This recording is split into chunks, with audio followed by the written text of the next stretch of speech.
What's up, everybody? Xavrun here, and welcome back to more of this War of Mine, Fading Embers. Hello. I wish I could bring all this stuff every night. Yeah, you got a good haul last night.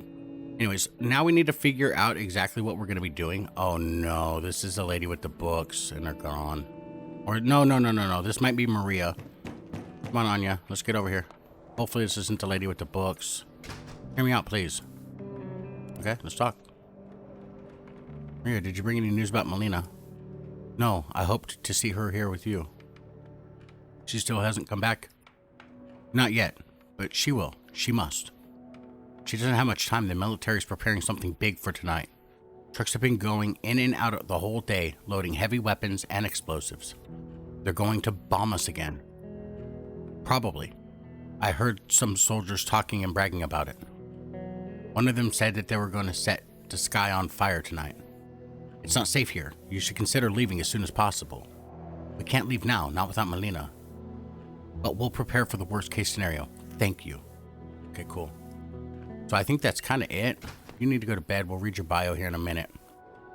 You come to bed. You grab this. Time for bios, Ruben. After learning about the actions taken by the army, we should prepare for evacuation immediately. We've waited for Melina long enough. Now it's our chance to act. You know what? If you hadn't been through so much, I'd talk so much shit about you, bro. I wish we could wait for Melina longer. I wish she was there, safe and sound. But it is what it is. We must leave we must leave soon if we don't want to get buried with our collection. I agree. I think it's time to hand over those real estate papers. It might have to be that time.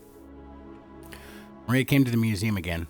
I hoped maybe she would want or have new information about Melina, but instead, she brought some disturbing news. The army is planning something big for tonight. I don't think we can wait for Melina anymore. We have to prepare as soon as possible. Yeah, we have to prepare to leave as soon as possible. You do this. Go ahead and, I guess, do that. We should have enough to make a bunch of food, honestly. Well, no, because I think it takes 2 food, so we'll be able to make 3 food.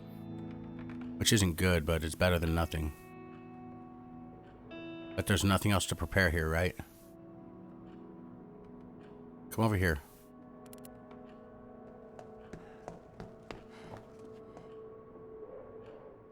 We have to find a way to secure the items before we go. They're secure, dude. What do you mean we have to find a way to secure the items before we go? Ruben, come up here. I'm going to pass on time unless somebody shows up, but we might just end a day here. More atrocities committed by the military. This morning, a mortar shell exploded in a crowded Pagoran marketplace, killing and wounding many people. It's cold. Yeah.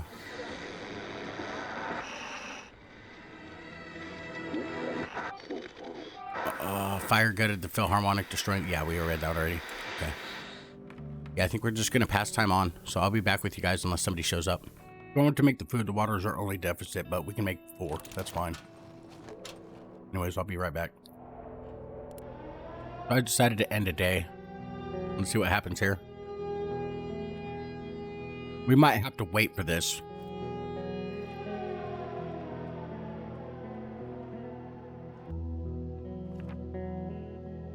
We can't go anywhere. So you sleep in bed, you sleep in bed, you guard. Okay. I guess we don't have a... Can't even plan tonight.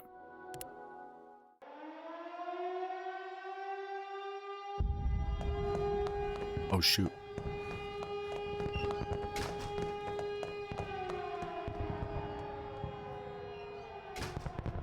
Get the truck, dude. Couldn't do anything more.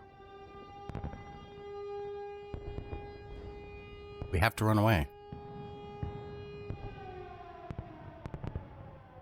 So sorry, we failed.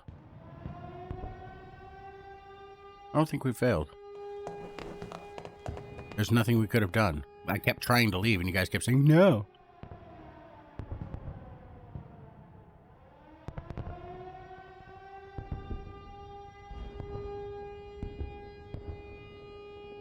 So yeah, we were destined to fail.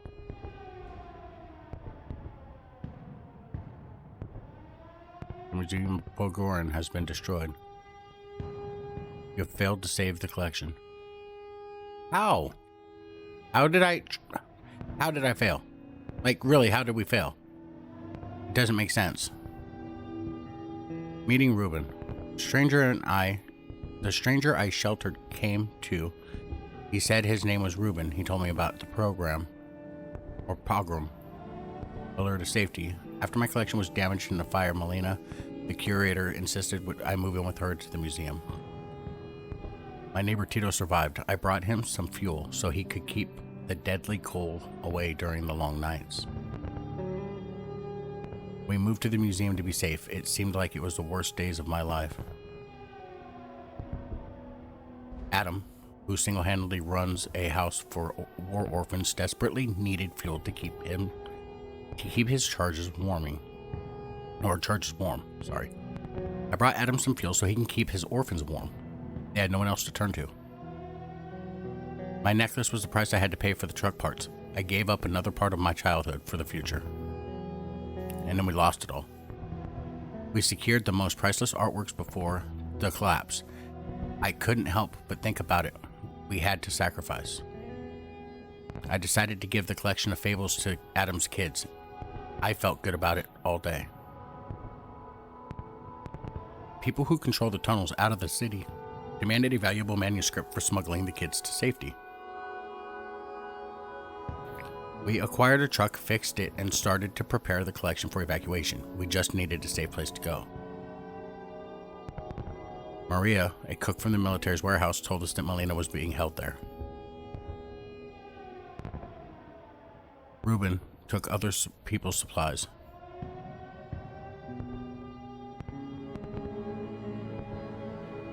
While trying to spring Melina out of the military warehouse, we discovered that she had already managed to escape. Anya robbed someone, taking almost everything that they had.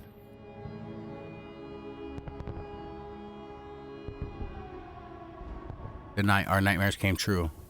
The museum burned to the ground. We couldn't save everything.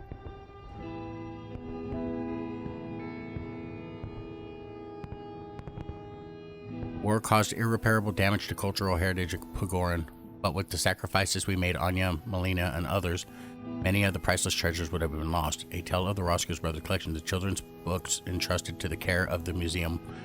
Oh, well, whatever. Little Nika, who found the solace in the fairy tales after the death of her mother, took the books with her after the war.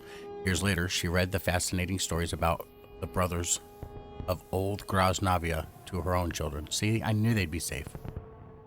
Anya gave up an item from her private collection, a precious token of her memory, to save the museum's artworks. Okay. It would be nice if we can go back a few days, right? Because I should have done what I wanted to do the entire time. Give up the books. The necklace disappeared with the crow when Crow was killed, and his garage plundered to the ground. Okay, that's fine. Oh, the ornate vase. That's why we failed, because of that one piece? Okay, I don't feel so bad now. Xavrun couldn't come to terms with what had happened to the museum and Melina. He lived to the end of the war, but shortly thereafter he committed the big one in the ruins of the museum. I feel bad for you, bud. I really do. After the destruction of the museum, Reuben separated from the group. He made it to the end of the war, trying to find other survivors of the massacre that he had witnessed. When the museum was destroyed, Anya went to her family house. She survived until the end of the war, but when it was finished, she decided to leave Pagoran and never return. I don't blame her. Don't blame her at all. It sucks about Xavrun too, because, you know, I mean, he might have been... He wasn't even lazy. He had his task. And, you know, if you ever suffer or deal with thoughts or intentions of this here, there's places to contact for help. So I strongly suggest getting help. There's bigger things in life.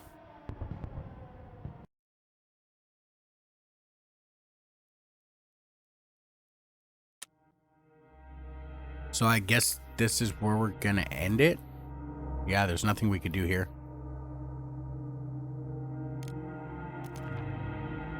Yeah, this is where we're gonna go ahead and end it. So I guess we'll go with the Father's Promise next time. And that one almost made me cry on stream. But we'll go with the Father's Promise.